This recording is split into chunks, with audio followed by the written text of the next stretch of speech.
We go ahead and hit record. All right. I think we're ready to go. Thank you everyone for joining Funding Lab. This is our Q1 2025 Funding Lab program. We run the program 3 times a year, and we're really excited to have you here. I'm going to go ahead and start a presentation that we'll use to kind of guide the discussion today. So everyone can see my screen okay? Yes. Okay, cool. And what So to get it's going to subscription be, to? a little bit longer. I hear some people that might need to mute themselves. Just go ahead and keep yourself on mute. If you have questions during this presentation, go ahead and just put them in the chat. I'm going to keep this as short as possible, but there's a lot of information to go over. I want to make sure we get to all of the information and questions that you have by the end of this. So thanks again for joining us today. We're going to start with some team introductions. I'll do sort of an overview of Funding Lab, the program logistics, et cetera. And then I've got a deck at the end of just some fundraising best practices of things that I've learned. So a quick intro on me. So my name's Ryan Micheletti. I know I would say probably about half of you, we've had some kind of interaction in the past. The other half, I'm looking forward to meeting you. I've been leading the operations team at Founder Institute for the last 10 years. I've run the Silicon Valley program, which is our flagship accelerator program for 8 of those years. I've launched over 700 startups that have raised $300 million in capital. I'm also a venture capitalist. I launched the Veteran Fund, which is a $20 million VC fund that invests in U.S. military veteran-led startups that are building critical technologies. I also, for some of you, I know we get a lot of different founders from regions around the world, but as head of operations, I've probably worked with all of your directors, the people that ran your program in some capacity.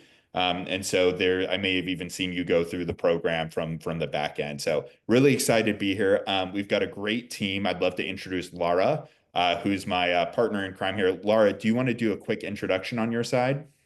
Hi, yeah. So welcome everyone, first of all. Nice to meet you. I'm Lara. I'm based in Brazil at the moment. I work for the Portfolio Success team alongside Ryan and a couple of other. In Funding Lab, more specifically, I work with Andres Ignacio, but I look after the operations. So some of you might have seen some of my emails, some of my messages. And at the Portfolio Success team, I am here to support you guys. So we run a couple of programs and also the Founder Institute Venture Network, which is an initiative that I look after more closely. So if you have any kind of questions, if you need any kind of advice, reach out to me. I'm always there at grads@fi.co. It's not a robot that sees this email or replies to you guys. It's me. So yeah, you can always email me. So that's basically it. I'm gonna share my LinkedIn address so you can reach out and connect. Okay. Perfect. Yeah, thank you, Laura. Andres, do you want to go next? All right. Thank you, Ryan. Welcome, everyone. Great to see you all. So basically, I'm part of the team of Funding Lab. And in a way, you're maybe going to get tired a little bit of me throughout the program because I'm going to be sending you a bunch of emails, sending you feedbacks and so on the things that you're going to be working on. But in general, I've been working many years with startup accelerators. Happy to be now joining the Funding Lab team. But before Funding Lab, I was part of Latitude, another accelerator in Panama, like working basically on programs, running everything from curriculums, the sessions with mentors, connecting founders, following the step-by-step under traction, and so on. So I'm just happy to be here and join you all in your fundraising campaigns. And whenever you have questions about something that you don't understand about how the program is working, or how does this work, when will this happen, or you have feedback, or you just want to sit down something that you're having like a struggle or a challenge, you can always reach out to me. Hopefully I can help you out. And if I cannot help you out, I will connect you with someone from the team. So yeah. Cool. Awesome. Thanks, Andres. Ignacio, let's go to you. Yeah, thank you, Ryan, and hi everyone. Really glad to be here. Excited for this new core of companies that we're going to be supporting. I'm basically we've been with the FI for a long time. I launched a number of different programs in Costa Rica, then did it for Boston for many years, and I actually work here and support in Toronto. But now I'm basically focused on launching my own fund, 128 BC, which is focusing on AI B2B companies. And my experience with FI is a big part of what I'm doing with 128 BC, because basically part of our deal flow is going to be coming from Founder Institute. So that's why I'm involved with Ryan and this program. And I'm also supporting different, I mean, I'm mentoring different programs of the different cities that FI has. And I'm a part of what we do in 120 VC is in the Boston market as well, where I'm based out of. And there's a really great hub for AI, right? So I'll one of the things that we are going to be doing this year with FI and partnering with FI is we're going to start creating more content around AI with mentors, experts on AI, and also companies, and trying to highlight the full journey of what we support in Founder Institute from the very beginning of launching these companies throughout the life cycle of the company. And also we love to kind of interact with any of you guys that are kind of really going deep into AI and talk to you guys and see if we can also bring you guys to this content that we are going to be generating throughout this year. But really looking forward to working with you guys and hope to connect with as many of you as I can in the next few months.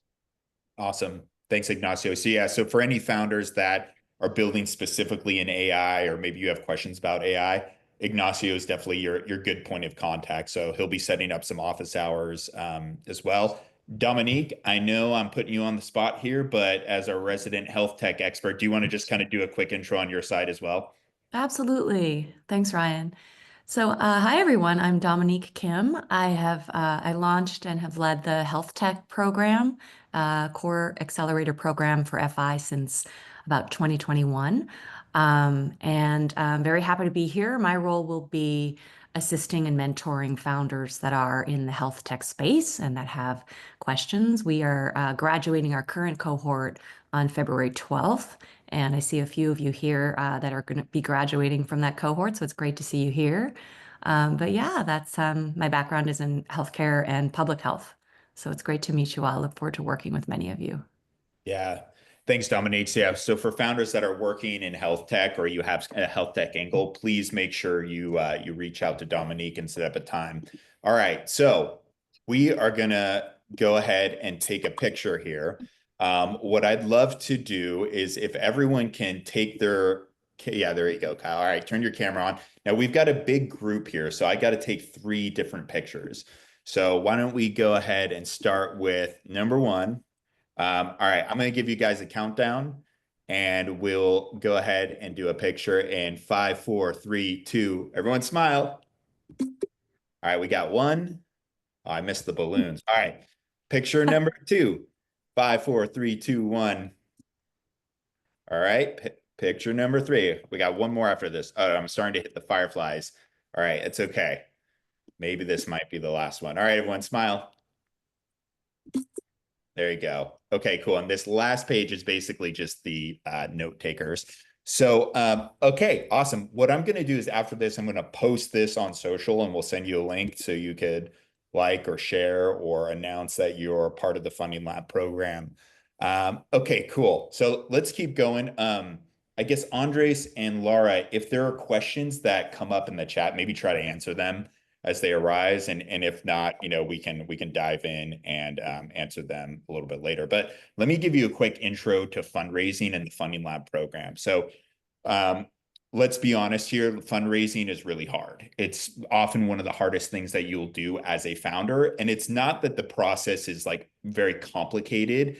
It is time consuming, but you know, at the end of the day, it's basically a glorified sales process.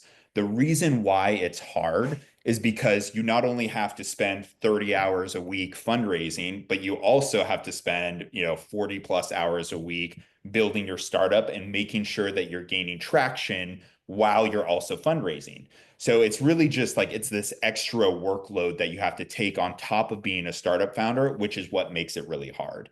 And so in order to kind of make sure that you guys win here is we want to make sure that the founders have fundraising as their number 1 priority. If you're kind of, dipping your toe in the water to see if you should fundraise, this probably isn't the right program for you because, as soon as we start the curriculum, it's like your main focus is going to be fundraising, and you're going to have to outsource some of the startup building work to your team, which is also why we want you to have a team going through the Funding Lab program. And so, we find that founders succeed when they actually follow the process, they do the weekly sprints, they commit the time to do it. But also, it's important for you to fundraise at the right time in your startup journey. A lot of times, one of the biggest mistakes I see is founders fundraise too early. Founders typically fail when they don't allocate the right amount of time. We even saw in a few applications, some of you said, oh, I could spend 5 hours a week fundraising. And that's great if you have a rich family or a rich uncle that can write you big checks. But that's not going to fly if you have to talk to 150 investors to close your round.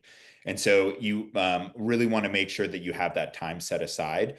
Additionally, founders, I think, we're a little bit lenient for some founders here where we thought you were right on the cusp of being able to be at the level of being able to fundraise. But I wanted to admit you here so that you could actually kind of see for yourself, are we actually ready to go out and fundraise right now? And so sometimes the companies just aren't mature enough to raise capital, and that's okay, right? Because as alumni, you can come back and retake the Funding Lab program anytime. So as all of you have seen, right, the prerequisites, not only for the Funding Lab program, but also to raise capital in general, is you have to be full-time on your company. And so make sure you reflect that on your LinkedIn as well. So, as part of your sprints, you're going to go to your LinkedIn page and you're going to say, okay, would I fund myself if I was an investor? Make sure that it's properly filled out, complete sentences, logos in the right spots, and it's showing that you're working full-time on your company. You also need a functioning product. Some of you might be more MVP stage versus beta stage, but at the end of the day, investors don't want to fund product development because they don't get as high of a return on their investment.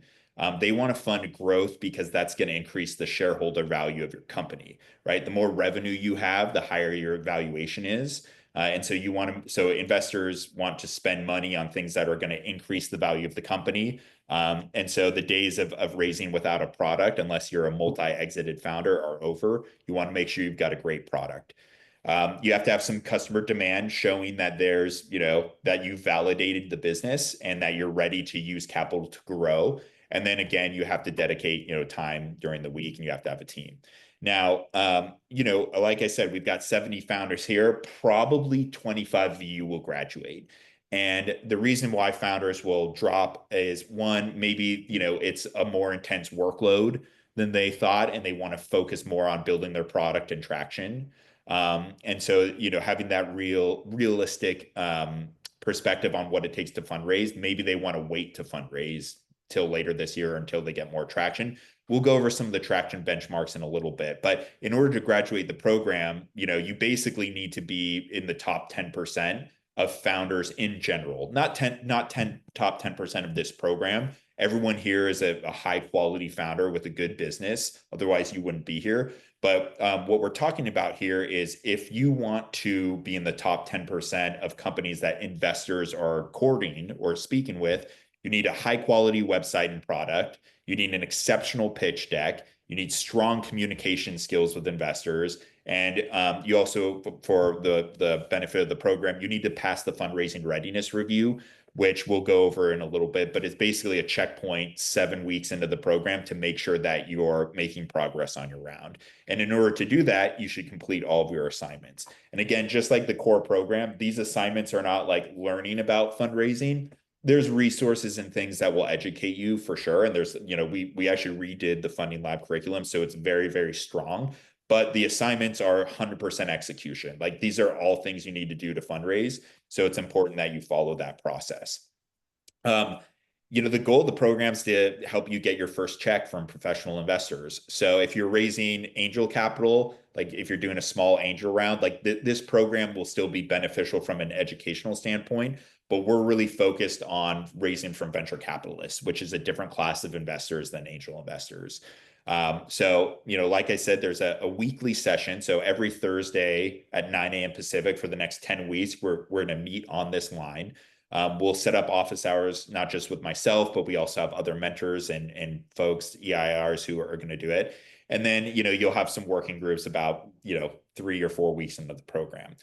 This is not a here's my investor list and go and meet all of the investor contacts that I have. This is helping you go out and create a process to fundraise.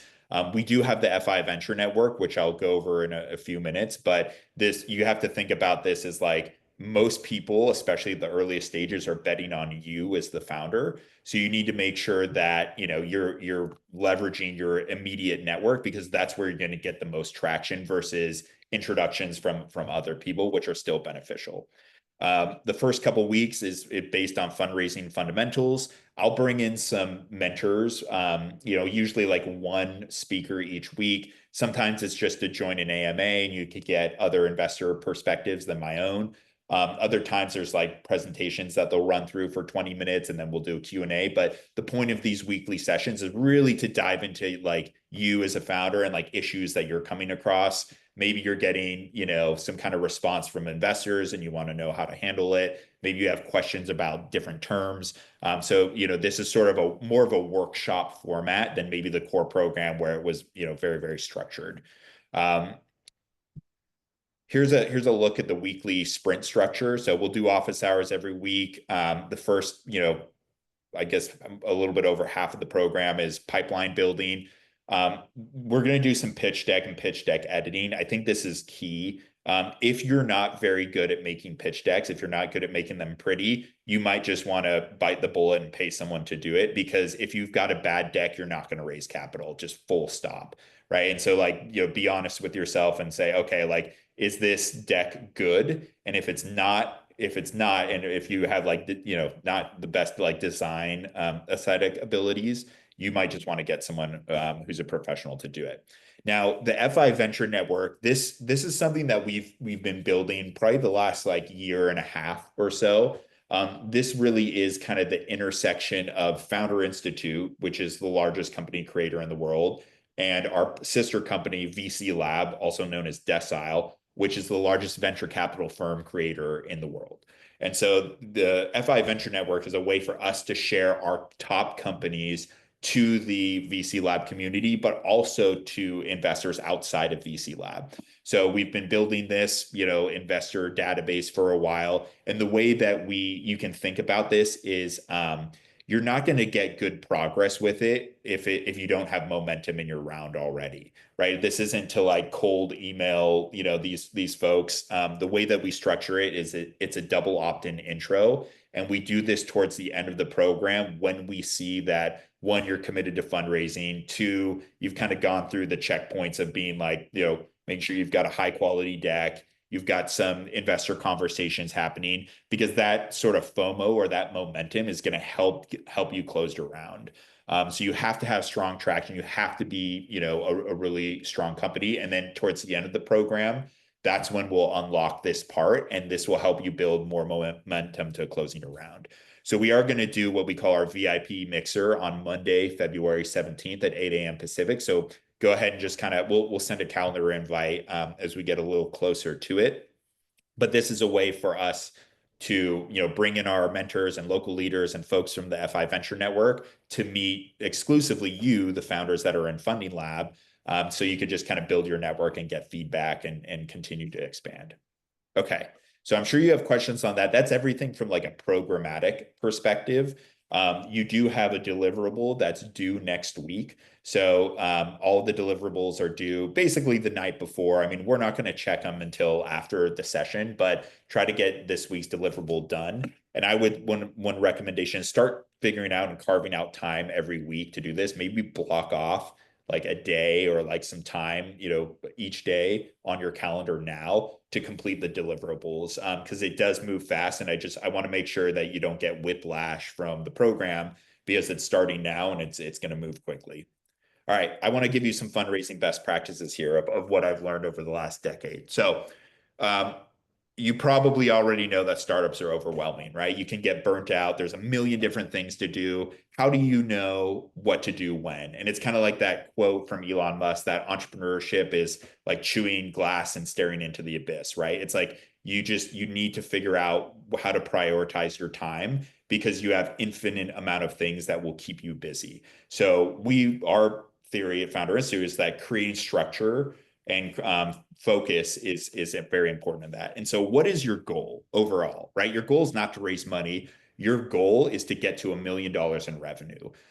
This should be everyone's North Star right now, regardless of fundraising, regardless of building the product. Like everything leads to this. Once you have $1 million in revenue, you have options. And what that means is you can pay yourself, right? Which means that you can, start building your company and giving yourself a little bit more space instead of feeling that like, huge pressure that you're probably feeling right now where you're not making any money and you're diving into your savings.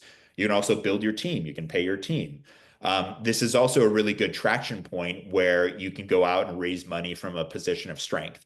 Now, most of you don't have this yet. Maybe one or two of you have $1 million in revenue right now, but most of you don't have this. And that's okay, right? Because you're building towards it. But don't let fundraising or anything else that you're doing right now as a founder distract you from this. All roads lead to $1 million in revenue. So whether that means you need to go out and build your team to build your product to get more traction, or if that means you need to raise a small angel round to, expand your team and get more, build the product out more, whatever that means to you, you're all captains of your own ship and you need to figure it out. But this is where you're going and this is what your priority should be. And if fundraising is going to help you in this, then great, but don't lose sight of this prize.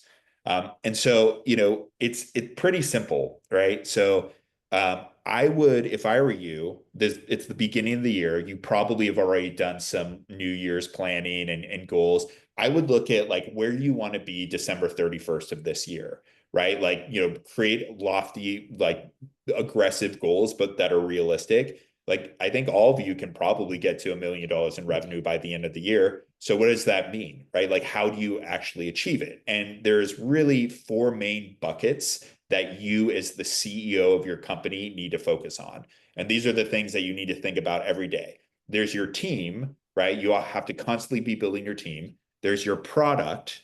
You have to constantly be improving and building your product. And then there's your traction or your sales. Fundraising is sort of the 4th bucket here. And it's really more about money in the bank. Like, do you have the runway that will fuel the other things of building your team, the product, and the traction? And so what you can do is you can kind of start with, okay, where do we want to be at the end of this year? And then work backwards. Okay, what does that mean in terms of like where we need to be at the end of Q3, at the end of Q2, at the end of Q1, and even at the end of this program? Like, what do we need to do? And then that can then inform you, like, let's say you need to be at $250,000 in revenue, annual revenue by the end of this program or at the end of Q1. Well, then what do you need to do today? What do you need to do on a weekly basis to build your team, build your product, and build your traction? And so I recommend everyone kind of do that exercise because it's just going to give you some, it'll help you prioritize and focus on the right things at the right time to do now. The plan will for sure change, but the planning process is incredibly valuable. So we already went over this. These are the table stakes for fundraising. And it's important that you fundraise at the right time, not just time of year. There's 2 major fundraising seasons. There's January to June. So all of you right now are entering the best fundraising time of the year because you have 6 months of essentially no weird holidays or breaks or things that are going to get in the way. There are some exceptions internationally. But for the most part, January to June is one of the best times to fundraise because everyone's working, during that time. Then there's a little bit of a break, VCs and other folks go on holiday. It's harder to raise money, especially in Europe, over the summer break. So it's really like all of July and all of August are kind of, gone. But then once kind of middle of August starts through November, that's another good fundraising season. Once middle of November hits, it starts to slow down tremendously. But this is why we also run Funding Lab 3 times a year, January, March, and August, because those are like kind of the ramp up times for fundraising. Not only time of year, but also fundraise at the right time of your company. And the reason why I say that you have to be in the top 10% of companies that investors meet is that there are a lot of startups out there, as you can see just by this call. There's a lot of people competing for the same investment dollars that you are. So how do you stand out from these other companies? Well, it's simple. You have to be better than the other companies that the investors are speaking with. And so not only is that helpful, in terms of just giving you a strategic advantage, but if you look at this chart, right, the more traction you have, the easier the fundraising effort will be. It's not going to be, totally easy, but it's going to be much easier. If you come to me as a founder and you say, Ryan, I've got $1 million in revenue, and our TAM is massive, and we're going to get to $100 million in the next 5 years, I would say that's very interesting. Like, let's talk. Versus if you came to me and said, Ryan, I've got this great idea and I need your money to build a product. I'd say, okay, well, who am I going to meet with out of those two scenarios? So you want to position yourself in the best possible way to get the attention of the investors and make sure that they prioritize you over the 20 or 100 other companies that they're looking at any given time. So the way you can do that is through improved traction, right? And so everyone's have probably seen this benchmarks page. If not, go to fi.co/benchmarks. These are just, again, like general benchmarks of what we see at the pre-seed and seed stage in terms of traction. And so take a good look at this, right? If you're raising a pre-seed round right now, then, and you're a SaaS company, you absolutely need paid pilots. If you don't have customers using your product, don't try and raise money. If you're raising a seed round, which could be anywhere from $2 to $4 million, or I've seen seed rounds that are $10 million. You want to make sure that you're at least at $20,000 a month in revenue, ideally closer to 50 or even higher.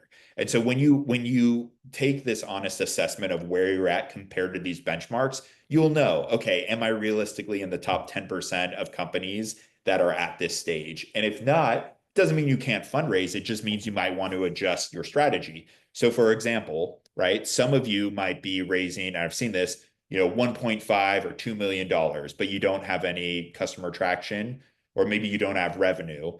But maybe you have a paid pilot, or maybe you've got some validation. Instead of raising $2 million, which is seed, right? Maybe you should raise 500 or 750K, which is pre-seed. And so when investors are looking at you, they're going to compare you to other companies in that cohort. So if I know you're raising 750K and you've got some paid pilots, to me, that seems like pretty reasonable traction to say, okay, like, let's look at the opportunity and dive in. But if you're raising $2 million and all you have are paid pilots, and I'm looking at this other company that has, $1 million in revenue and they're raising $2 million, guess what? I'm going to compare you against that other seed level company. So there's strategies and things we'll go over later on, like how you can best position yourself for success based on check size that you need at a good valuation based on your traction and where you're going. You have to triangulate all of those things to make sure that you've got the right story. And so here's some more information just on what we see in terms of pre-seed. We updated this probably, like a month ago at the beginning of the year. So just some highlights. So pre-seed can be anywhere from like a $25,000 round to $2 million. Seed is anywhere from 2 million to 5. And, I mentioned we actually participate in a $10 million seed round for this one company. And then a Series A could be anywhere from like 6 million to 30 million. And so you want to just kind of, again, you'll do this in your deliverables, but take a look at this and really dive in and do a self-assessment of where you are. And if you find out that you're not in the top 10% of companies, then that's okay, right? It just means like you need to prioritize other things. And so at the end of the day, even if you were to go and close your round right now, what are you going to use that money for? You're going to use it to build your team so that you can then build your product more. That will allow you to get more traction. And when you have more traction, you're going to do what? Go out and fundraise and get more capital so that you can build your team more, to build out your product more, to get more traction. And you're always going to be on that cycle. And so regardless of whether or not you have capital, like, you should figure out a way right now to build your team, to build your product, to get more traction. The more traction you have, the easier it will be to fundraise. So here's what your fundraising process will look like. And so each of these big circles and dots that you see here are conversations with investors. The big circles are when someone actually wrote a check. The little dots are just like, the individual conversations, and it's probably hard to see, but there's little X's in here. That's where those were dead ends. And so what you notice is like most investors are going to say no. And what you also might notice, especially here on the right, where this like red dot is that led to all these big circles, you might meet someone that can open up the door to a bunch of people, and that will then allow you to close money from those people. So, the reality is you're going to pitch over 100 investors. And, right now, like most of you probably don't know 100 investors, and that's okay because you're starting this process. What will end up happening is as you go out to fundraise, you're going to meet a bunch of people. And those people, your job is to get them to like you and want to support you so that they will do introductions and help you with your round. And it could just be like one introduction, but that introduction could lead to another introduction that leads to another introduction that could lead to 10 introductions. And so like you always kind of realize that like, you never know where a conversation will go. You want to treat everyone with like mutual respect and like understand that, they have their own priorities, and it's not to necessarily help you. And so if you could be helpful to the people you're talking to, maybe they'll be helpful to you and do some introductions. And so just remember that, whether or not a person's an investor, they certainly are a contact, or they could be a connector to investors. And so at the end of every conversation, right, you want to make sure that you're asking for warm introductions. And the best way to do that is, see if they're able to, send a forwardable email to some people that might be interested in you. And we'll go over what a forwardable email is. We'll go over how you should structure it. We'll go over communication structure with investors. But what you're trying to do in this process is build investor confidence over time. One of the things that we look at the Veteran Fund when we're investing in founders is with every touch point, whether it's the founder following up with us in an email, to us setting up a call with them, to their follow-up after a call, to setting up a second meeting, we want to increase our confidence in that founder over time.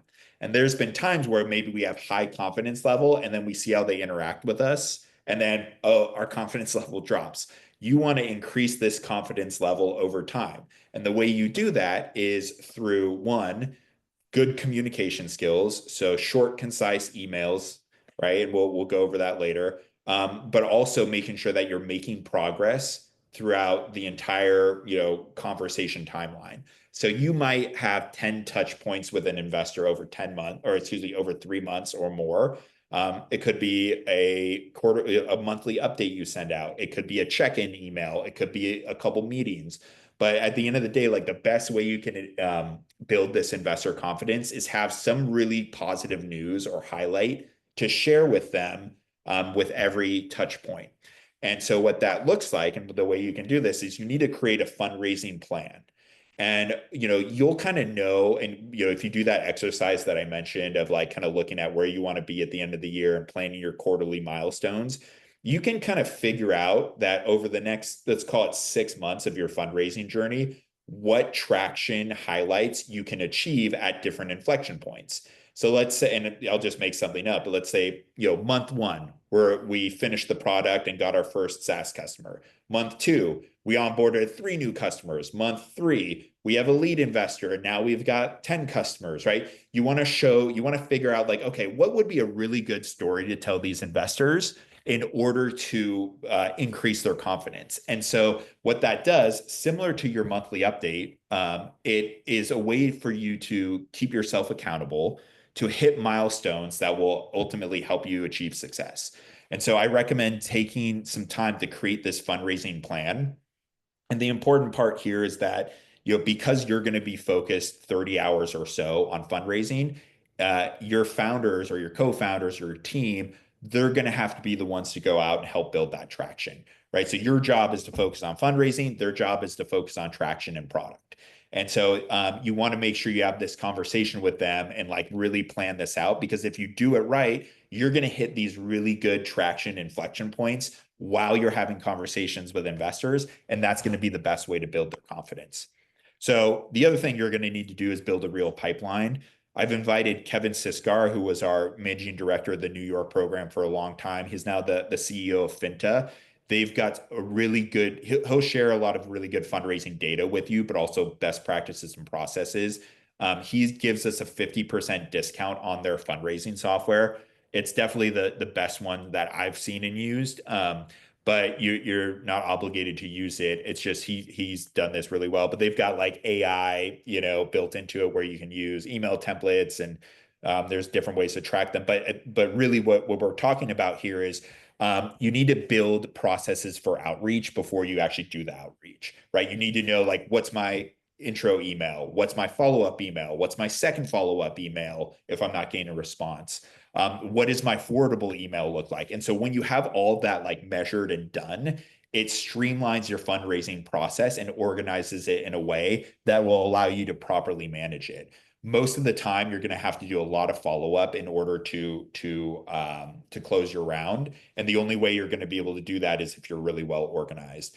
Again, most of you probably don't have 150 investor contacts that you could spit out right now, but you'll build that through this fundraising process of meeting with people. One really great thing you should do is attend as many public events as you can. You're in network building mode right now, and you want to meet as many people as possible. The other thing you can do is you can host your own events and kind of get your community to surround you and help you. And there's different strategies I could recommend for that. Contrary to everything you learned in the core program, you don't want to pitch investors. At some point, yeah, you're going to have to run through your deck if they want you to, and that's great, right? You need to have good pitching skills. But when you talk to them, right, like this isn't like, it's not a transaction, right? You don't want to make it feel transactional where it's just you're jumping right into the deck. This is relationship building. It's a long game. And what you want to do is, just create a conversation. The best pitches that I've been a part of, there is no pitch. It's literally just a conversation. It's relationship building, and it's confidence building. And so the way you can get other people to think a meeting is going really well is to let them do most of the talking.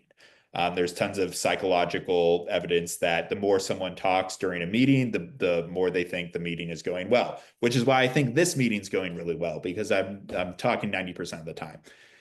Make the meetings conversational, ask questions, get to know them, build the relationship. And then, if they want to run through the deck, you can, but really it's about building relationships.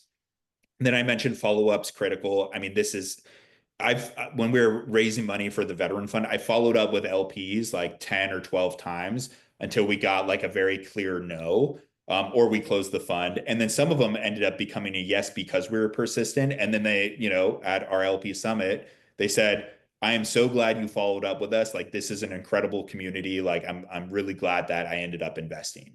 And you have to have that same perspective where it's like, you're not trying to like hustle or hassle these investors. You've got a really good opportunity that's going to make them a lot of money, and you want to work with great people. And so you're doing them essentially a favor by working and following up with them. So, you're going to have to follow up a lot. And it's just because, you're not a priority to the investors. They're meeting with a bunch of other companies. And one thing I've also seen is, investors will actually ignore your first email and see if you follow up. Right?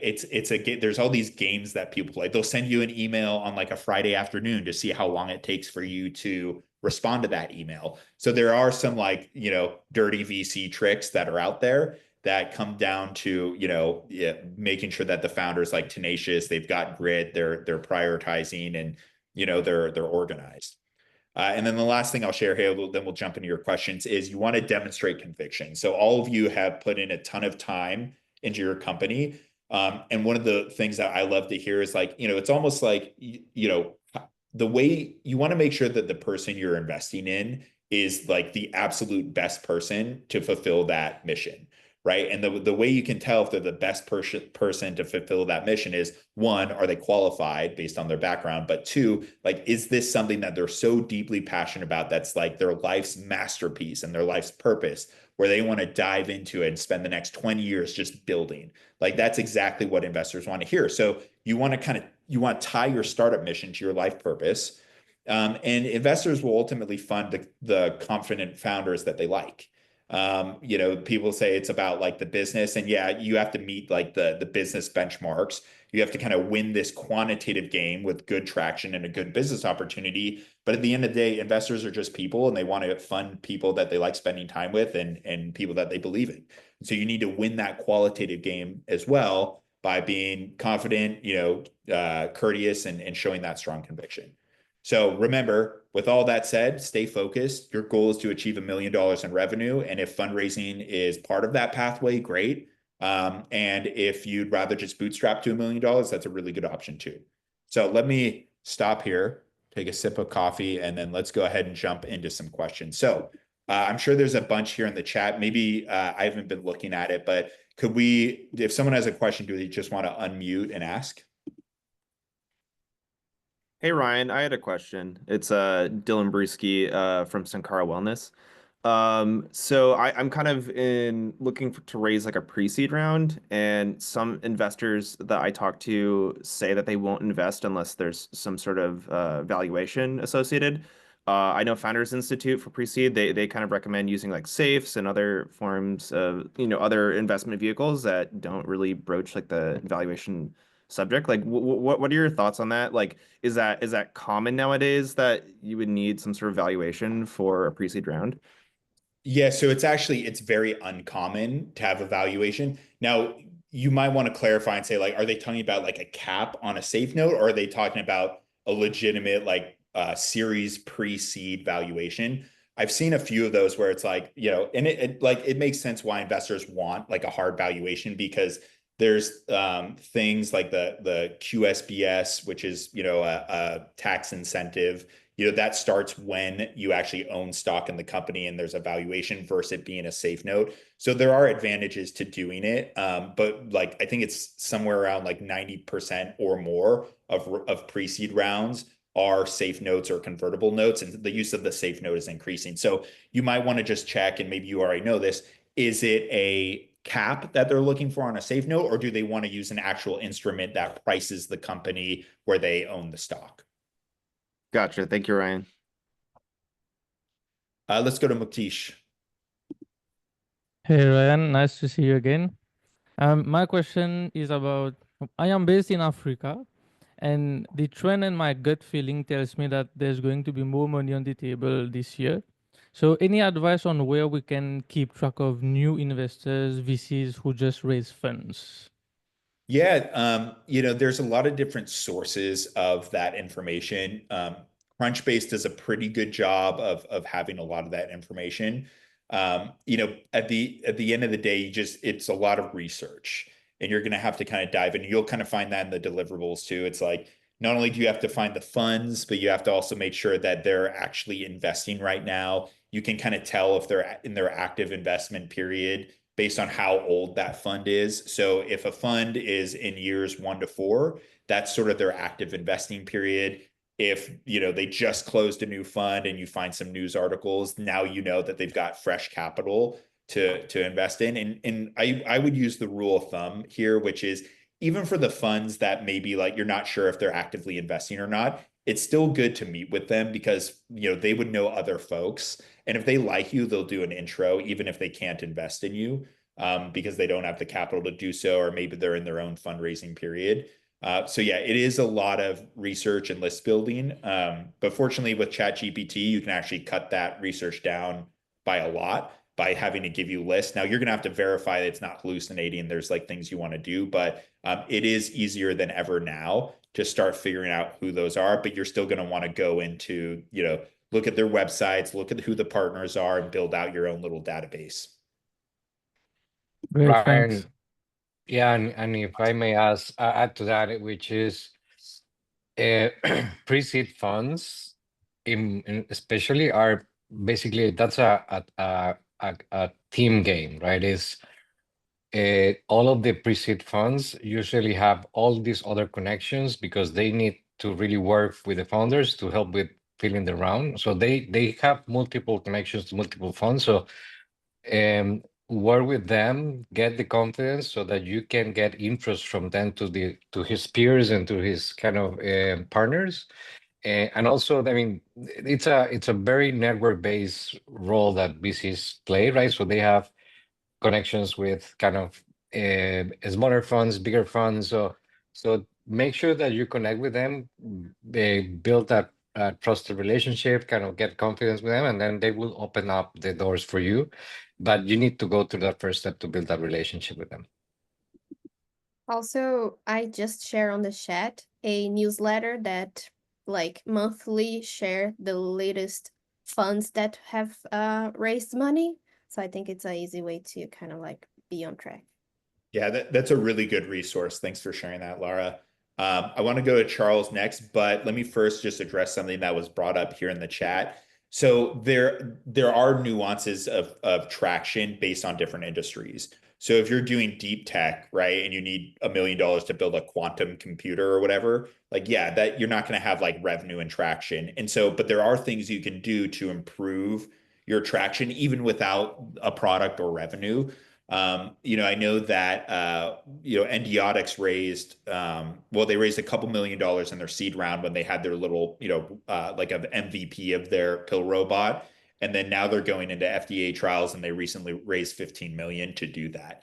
And so there's sort of different trajectory points in your journey as a hardware founder and in the medical field. And so but one thing that you can do, right, if you can't show customer traction in terms of revenue or signed contracts, the best thing you can do is show a really strong pipeline of potential customers that you've spoken with that have all said, yeah, if you can go and build this thing, then we would be really interested. So it comes down to getting a bunch of LOIs, which can help compensate for that.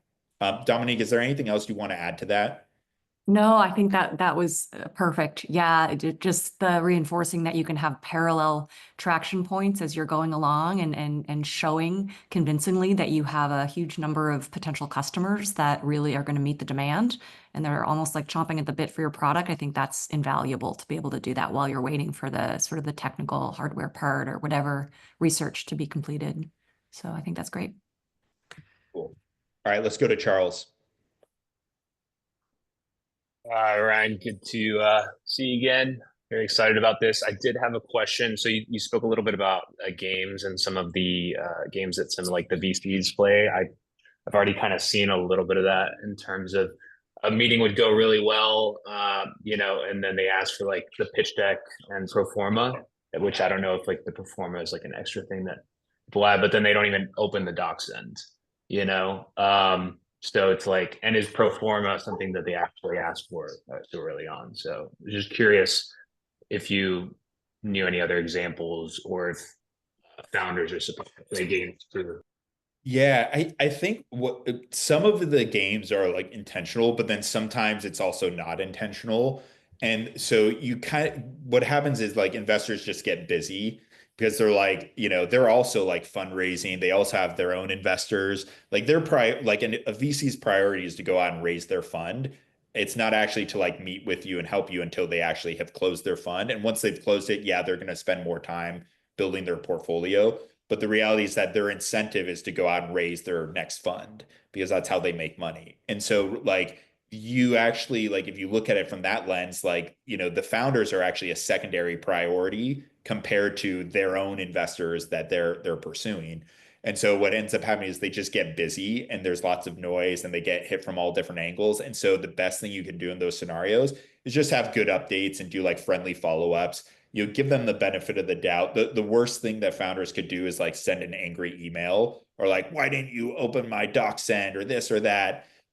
Because it creates a bad taste in their mouth and it's not a great way to start a relationship. So you sort of have to just accept the fact that like, yeah, they're kind of not responsive, but they're just busy and I'm going to keep following up with them. And then like when you do that, other founders aren't going to do it. Like I've seen founders maybe follow up twice. And it's the same thing with selling to customers. Like on average, you need to do like 6 follow-ups. And so if you just like are organized and send the follow-up, at a minimum, they're going to be like, damn, Charles is a really good founder who's like on top of it and well organized. And best case scenario is like that will then translate to them saying, okay, like let's look deeper at this. Let's prioritize looking at him versus these other ones. Thanks. Deepak. Hi, I'm Deepak Sluja, CEO of Clinables. I secured $100,000 from angel investors and matched it with my own. I put in 100K as well into my health tech startup. My question is, what strategies or networks beyond LinkedIn and social media would you recommend for connecting with more investors? I noticed some companies with weaker products, they tend to scale very rapidly. I'm not sure what their secret sauce is, you know. Additionally, how can I structure daily investor outreach while balancing operational responsibilities? And another question I had is that's now, with the new federal government administration, they froze all the grants that I was trying to apply for. So I just want to know what else I can do. Yeah, there's a couple different things. Maybe let's start with your first question. So you're in a good position where you kind of have, and everyone here is because you all graduated from Founder Institute, but you've kind of have this like tribe of supporters of people that like you and want to help you.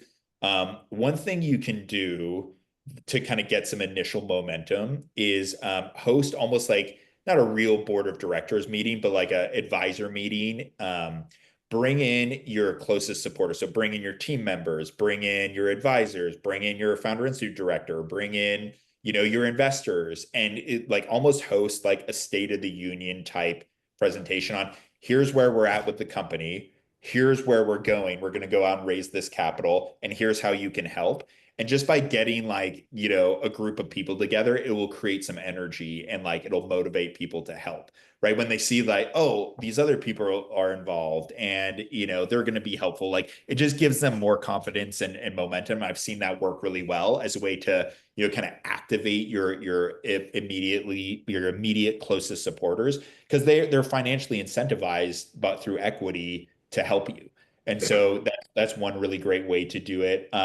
And then like, the reason why some of these other companies might be getting momentum, it could just be they've got really strong networks or they've got really strong like go-to-market processes. One of the things that I see a lot of is go-to-market tends to actually be one of the weaknesses of founders. They're so focused on getting the pitch right. They're so focused on trying to talk to investors and build their product that it's like, oh yeah, like once we do all that, we actually need to sell this thing and like what does that look like and how do you do it. And so I do think like there is something to be said about having a strong go-to-market strategy. And then in terms of like finding other investors, like there's a bunch of different pockets you could look at. What I would do is I would look at any affinity groups that you're a part of. So maybe your university has like an angel group. Maybe you've got you've got the mentors that you met through Founder Institute. Any competitive advantage you have of people, you want to try and reach out and set up meetings with them. This will be in the deliverables, but like the point of reaching out and having these one-on-one meetings is to become part of their consciousness so that they say, oh yeah, I remember like you were doing X, Y, and Z. And now, you're top of mind for them. And it happened just today. Like, some founder was like, hey, I'm looking for a co-founder. And I had just met with someone that was like an exact fit. And because that person set up a time with me, I was like, oh, you're top of mind. Like, let me connect these two people. So that happens a lot with investors as well, where you just want to be top of mind. And you do that through follow-up, setting up meetings and asking for those introductions. We've got like different templates and ways you can do it, but that's that kind of what I would call like hand-to-hand combat version of going out, meeting with investor, asking for warm intros, getting a connection, meeting with that person, going out, getting another intro, meeting with that other person. It takes a long time to do it, but it's the most effective way to do it versus, cold emailing 1,000 investors at once. Thank you. All right, let's go to Daria. Sorry for being without the video. Thank you very much for answering our questions. My question is related mostly to legal perspectives, because especially in Germany, but I think in the US it's the same, when you are lucky enough to secure an investor, you still can lose your company very easily if your contract is not set up right. And especially if you are going to raise not just one round, but with time 2 or 3 rounds, there are some clauses in contracts that might produce difficulties. Is this something that you are going to cover in this program? So in terms of what type of term sheets you should have, what things should you look out for and similar? Yeah, definitely. There are best practices around term sheets, and we actually have templates and things for that. I'm not familiar with German law. What I would do is I would lean on Ferdinand, or I would lean on, one of the directors or even like the legal partner to make sure you have the correct forms. In the US, it's like just use the YC safe note, right? And you're good.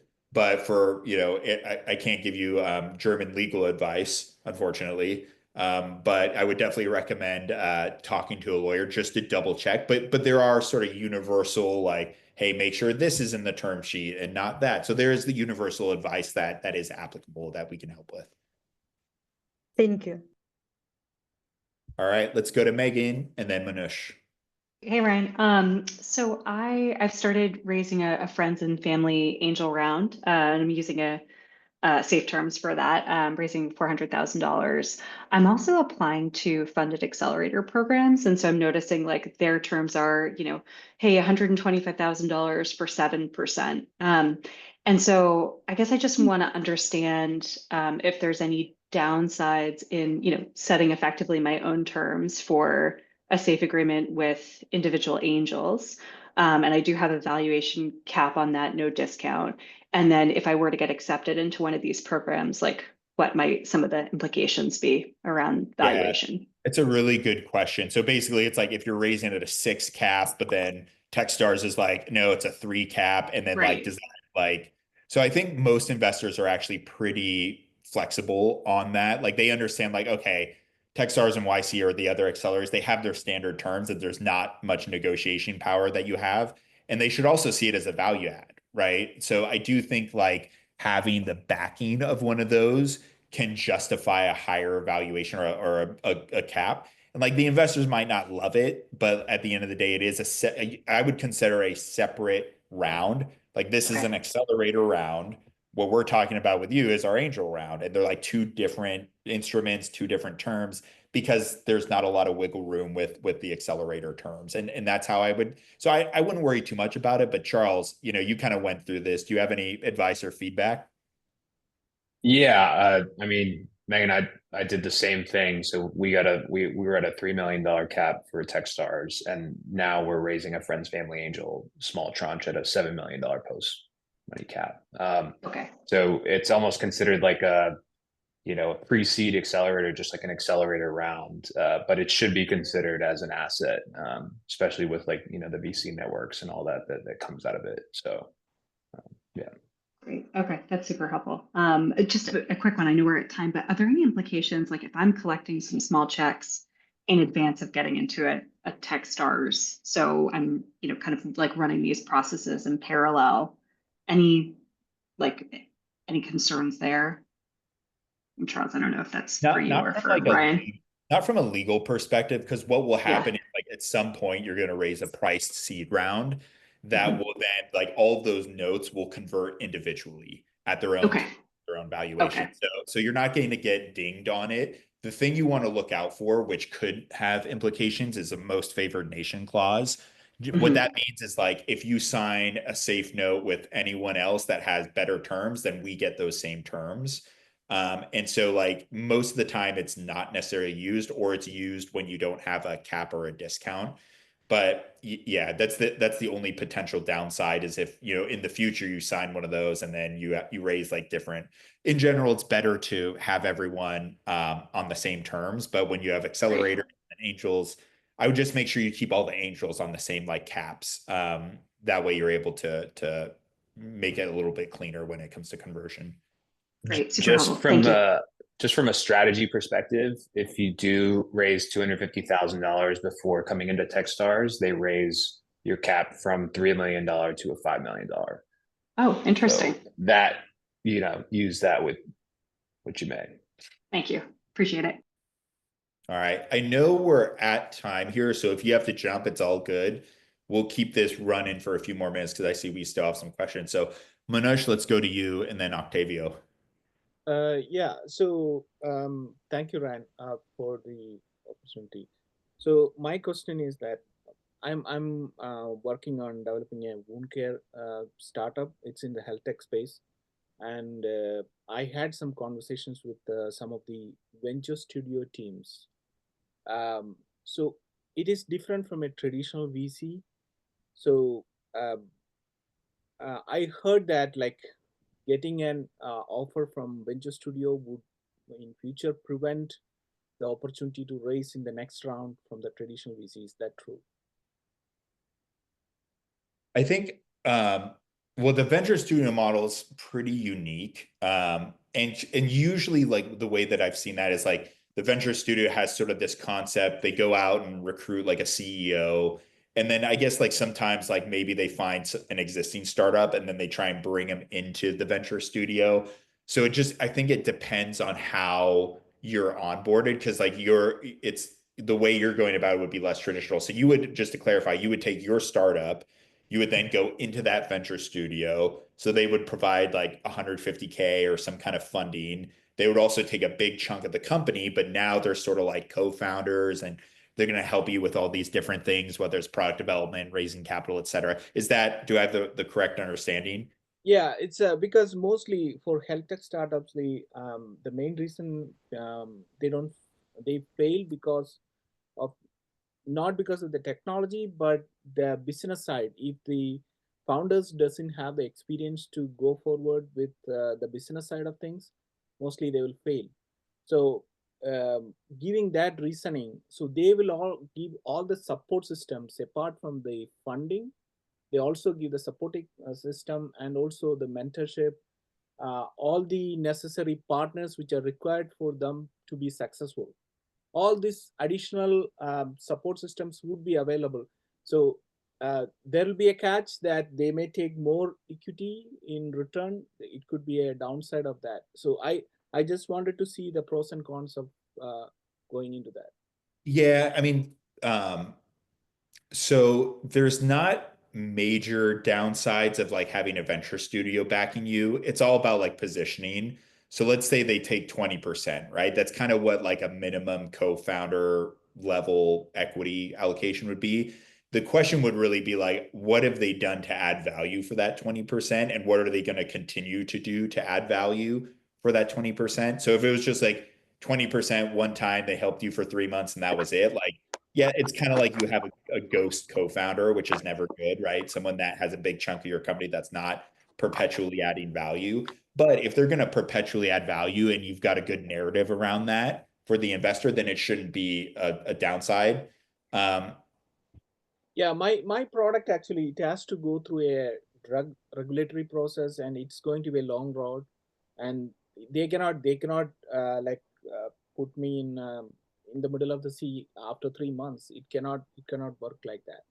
So they have to be along with me for the long haul. Yeah, as long as you feel comfortable that they'll do that. And like the best thing you could do in those scenarios is say, okay, like, can you refer me to 3 other founders you've worked with?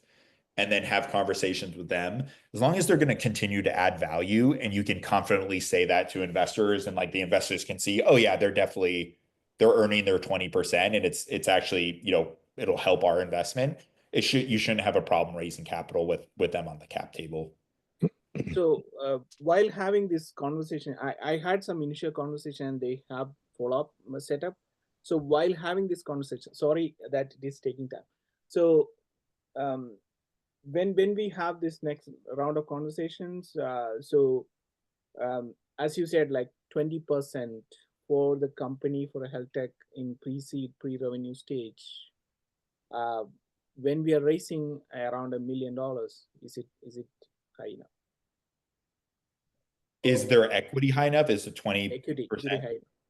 Yeah, I mean, I would look at it as like, what is there a higher and better use of that 20% equity, right? So in the beginning stages, like that's kind of the table stakes for a co-founder, right? But that's also kind of like 2 early team members. And so the question you got to ask yourself is, am I better off taking that 20% and distributing it to some other people that maybe will get us further versus giving it to this group that has these resources and what's going to ultimately benefit the company. Again, from the fundraising perspective, I don't think it's going to matter as long as either the co-founders you're bringing on are adding value or this venture studio is adding value. Okay, thank you so much. All right, let's go to Octavio. Okay, thank you. Do you hear me? Yeah. Okay, very quickly, I'm in Argentina. I want to know how far you can go through Zoom or similar from here, because I guess that when you will close a deal with an investor, you will need to be in his office. But how sensitive are they to hearing people from outside the USA, for example? Because I think you will find most funds in the USA. So Yeah. I would like to focus on that. And the second question is if you're going to teach us how to value the company. I didn't find that in the curriculum. Yeah. And we'll go over that. I mean, if you look at the benchmarks page, you can kind of figure out like where you stand. So it's a sliding scale of like how much traction you have to your valuation to like the market you're in. And so for the most part though, just as a ballpark here, right? If you're like international and you're raising a safe note, you might do like a 4 million cap, right? You could do a 6 million, you could do 10. It just depends on your traction. To give you another benchmark, we invested in a seed round of a company. It was a $2 million seed round at a $10 million cap, and they had $1 million in revenue. And so like, you don't want to come out of the gate with investors and say, we're worth 20 million or we're worth 10 million, because like, they're not going to, it's just not a reasonable valuation. You want to come in with a reasonable valuation where they think it's fair. And usually that's going to be like somewhere between like $4 to $8 million caps for most people that are in here today. Your other question around, it's essentially like, how do international founders pitch US investors? You usually won't. Most of the time, you're going to raise money locally. The earlier you are, the more local the money will be. You generally see companies raise money from US investors internationally at the Series A level when the company's been very highly validated, there's revenue, the team, they've already raised money locally, right? And now they're like expanding. If you're like early stage, if you're doing like a pre-seed and even seed round, I wouldn't target US investors unless they had some kind of special like, hey, we fund international founders, or we're like Argentinian VCs. It's a waste of time. You're not going to get traction with them because most of the US funds have a mandate of being a Delaware C Corp. So then you'd have to do like a C Corp conversion, and it's a headache. The earlier you are, the more local your investors will be. Yeah, magically or miraculously, I had an investor calling me from New York, but I don't know. We'll see. Yeah. She called me twice, and she wants to follow up the startup. So yeah, and so we'll that's see. where so like if you can show like really good traction, right? Like then that's where it's de-risked, because put yourself in the investor's shoes, right? And this is just kind of general because there are going to be edge cases, right? But they're investing, they can invest in this like, Delaware C Corp company that's based in San Francisco, or they can invest in this Argentinian founder who's like down in that area.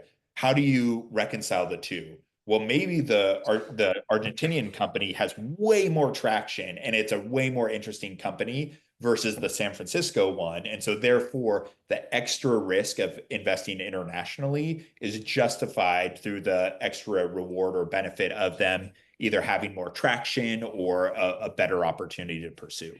Okay, thank you very much. Yeah, of course, I will incorporate the company in the USA. But anyway, thank you very much. All right, let's go to Paul, and then we'll do one more question to Roy, and then I got to run. Thanks, Ryan. Can you hear me? Yeah. Cool. You addressed MFN just a second ago. So I've started raising from friends and family, and I've suggested, hey, let's just do it MFN until somebody more sophisticated comes in. Raising something on the order of, 100, 150, something like that, until somebody larger comes in. Good idea, bad idea? What do you think? That's actually in a scenario where you would typically see it. It's like, hey, we just don't know what the valuation is or what it should be. So, the bet you're making is that instead of saying, hey, we're going to raise, friends and family, and usually when you do friends and family, you give them sort of a sweetheart valuation of like 3 or 4 million. But what you're doing right now is you're saying, hey, I think we could probably get it at a $6 million cap or more from other investors. So let's wait and see and see if we can get a better cap. Worst case scenario, right? You run into an investor who wants to fund you at a $4 million cap and everyone's at 4. Best case scenario, it's a 6, and now everyone converts at a 6 versus prematurely giving that your friends and family a $4 million cap. So it depends on how generous you want to be. It just seems like you want to keep everybody on the same terms. So, you know. Yeah, it's a lot, and that's a really good justification for it. So you're totally fine doing it that way. Awesome. Thanks. All right, Great Roy, talk. Appreciate final it. question. Oh, I have a goodie. Listen up good. I deal with countries, a lot of them, mainly all of them in the world. I'm global. I do DNA research, and I have a DNA device, and it's been approved by Class 2 from the FDA. And I've been offered all kinds of crazy stories. Long story short, but my problem is that they're promising me governmental letters of intent, like Canada, et cetera. And it's already been patented, it's approved, no problem. My problem is trying to figure out how to approach this without being stupid and giving up the company when it comes down to what they want and what they're offering. There's a tremendous amount of value here. Just in the States alone, 17% is going to be given to me from the government, but I have to get validation, and that's the only thing that's holding me back. And it only comes to $500,000 and another $500,000 for production, of course. My question is, I want to go with America first. The second part of that question is, Canada and other countries are pressuring for me to start with them first. So how do you deal on a level without breaking the international law? Yeah, it's a very nuanced approach. And just to clarify, is the LOI, is the deal you're talking about, is it to actually like, is it a contract to like purchase the device or like use the device, or is this for funding? Like, would they actually be on your cap table as investors? Sounds crazy. If I get them, let them fund me, that means basically they have more control. But what we're doing is getting governmental contracts to that extent that they want to buy it, because it's proprietary information. Without talking right now about it, but maybe privately if you asked. It's a guaranteed perfect DNA.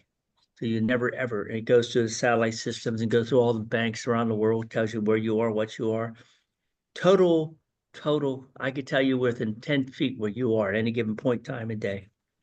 Yeah, it's more complicated than what I'm trying to say. I'm just trying to give you a very broad idea why they're and that's fine. You can keep it high level for now. So there's a couple things you want to think about, right? So if you have what's the best way to say this? If you have adversarial nations on your cap table, it's going to be harder to sell to the US government. Now, there's a list of who those nations are. And so, like, you know, if you have Canada on your cap table and you're trying to sell the US government, that shouldn't be an issue. And there's also no issue if you've sold devices, you know, I don't know if that's exactly how you structure it, but let's just use that as an example. If you sell to the Canadian government, you can also sell to the US government. It's not going to create any conflict. But if you were to sell to like Iran or like, you know, other like North Korea, like, yeah, probably don't raise money from those countries, right? But those are like really like, you know, kind of extreme examples. What I would recommend is the following. It would be better to have, I would start with the US if you can. So if there's an offer on the table from them, that's great. Don't worry so much about control. There might be some contractual control things like, you know, if they ask for exclusivity or if they ask for this or if they prevent you, that's where having a good lawyer to review those contracts come into play. But the reality is, like, let's say Canada owned 10% of your company. They can't really do much from an investor perspective.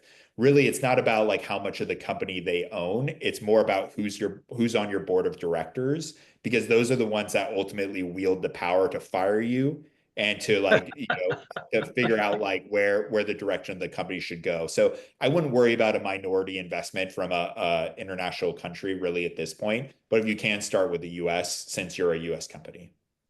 The US right now has given me a list of countries they prefer me to talk to, which I've already have, you know, accepted patents there. It's already been going. So it's not about we're talking trillions of dollars here at the end of the day, because this device, once you use it, you got to use it again and again and again. And I can go into more detail in a pitch and you'll understand. Yeah. Well, why don't you sign up for office hours and we can I already did with you. Oh, good. Okay, cool. So there's some other questions I want to ask, but not on a public forum like this. I hope you Okay. understand. Yeah, But totally. that's where I'm at. So All 5 o'clock right. tomorrow, I'll be talking to you. Yeah, that sounds good. Well, just for everyone here, it was great to see you. Thanks for joining today. We're going to pick this back up next week, Thursday at 9 a.m. Pacific. For right now, just work on the deliverables this week, and then we'll see everyone then. If you have questions, just shoot us an email or we can chat again next week. Take care, everyone. Bye, everyone. Bye.